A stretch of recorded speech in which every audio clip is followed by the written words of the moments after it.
रेखा के पिता दिल्ली में किसी तरह अपने और अपने परिवार का पेट पाल रहे थे, पर एक दिन। अरे रमेश, तुम्हारी बेटी के तो समझो भाग्य ही खुल गए। वकील लड़के का रिश्ता आया है। अरे वाह, कब करना चाहते हैं शादी? वो लोग तो जल्द से जल्द ही करेंगे। बाकी शाम को मैंने रेखा को देखने के लिए बुला लिया है। तेरा घर छोटा है तो तुम लोग मेरे घर ही आ जाना। राकेश और उसकी बीवी सारी तैयारी के साथ रोहित और रेखा की शादी कर देते हैं। लेकिन अगले ही दिन। देखो रेखा, शादी भले ही हो गई है, लेकिन तुम ये मत सोचना कि मैं किसी जोरू के गुलाम टाइप रहूंगा। रेखा को रोहित की बात अजीब लगती है। मैं ये तो सोच भी नहीं सकती और ना ही चाहती हूँ, लेकिन शादी के अगले ही दिन इस तरह की बात की उम्मीद भी नहीं थी। रोहित रेखा के मुंह से ये बात सुनकर गुस्सा हो जाता है। अरे काफी जबान भी चला लेती हो। माँ ने सिखाया नहीं कि पति से कैसे बात करते हैं? रेखा अब चुप रहने में ही भलाई समझती है। रेखा, जल्दी से नाश्ता तैयार कर लो, आज पहला दिन है। सारे काम तुम्हें समझा दूंगी। ये नौकरानी है जो तुम्हें बता देगी कि कैसे कैसे क्या करना है। फिर इसकी कल से छुट्टी है। रेखा भी ससुराल में जी जान लगाकर काम करने लगती है।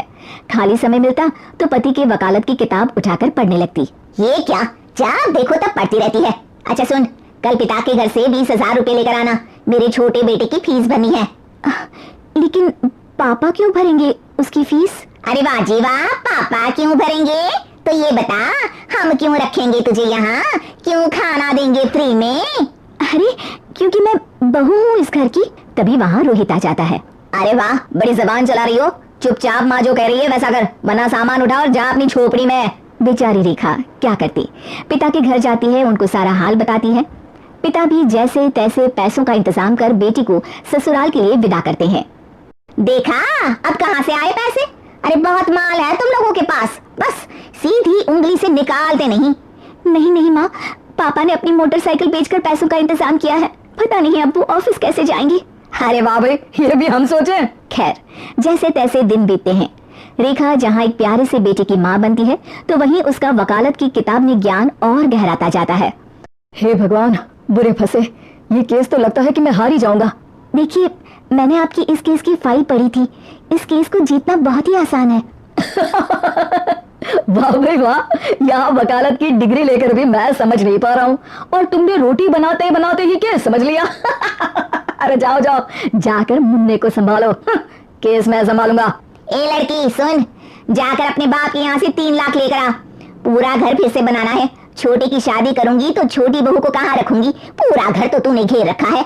ऐसा मत बोली माँ जी, पापा इतना पैसा कहाँ से लाएंगे? अब तो वो रिटायर भी हो गए हैं। हाँ, तभी तो बोल रही हूँ, रिटायरमेंट के पैसे तो मिले होंगे ना। लेकिन वो अगर आपको दे देंगे तो बुढ़ापा कैसे काटेंगे? रोहित रेखा की बात सुनकर गुस्सा हो जाता है। ए सुन, चल अपना सामान उठा, अपना बच्चा उठा और निकल यहाँ से। रेखा के लाख आग्रह के बाद भी रोहित और उसकी सास उसे घर में नहीं रखते। पापा, मैं तलाक चाहती हूँ। बेटा, मेरे पास वकील के पैसे नहीं है। पापा, आप मुझे वकालत करवा दीजिए, अपना केस मैं खुद लड़ूंगी। इस बार रेखा के पिता भी उसे ससुराल ना भेजकर रिटायरमेंट के पैसों से वकालत करवाते हैं। और फिर एक दिन कोर्ट के बाहर, रोहित, आज तुम अपना ही केस हार गए, वो भी उस लड़की से जिसकी तुमने कभी कदर ही नहीं की। रेखा, मुझे माफ कर दो। मैं इतनी बड़ी अमाउंट कहाँ से लाऊंगा? मैं हर महीने पैसे नहीं दे सकता तुमको। पैसे वहीं से लाना जहाँ से तुम मेरे पापा को लाने के लिए मजबूर करते थे। एक पिता अपनी बेटी की शादी उसकी खुशहाली के लिए करता है, ना कि सारी जिंदगी कर्जदार बनने के लिए। अरे, मेरे ही बेटे की किताब पढ़ पढ़कर ज्ञान बांट रही हो। वकालत की किताब तो ससुराल में ही पढ़ी थी ना। बिल्कुल, यहाँ मेरी गलती रही।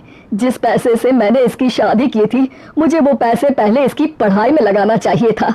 और आज रेखा एक जानी मानी वकील के रूप में काम कर रही है।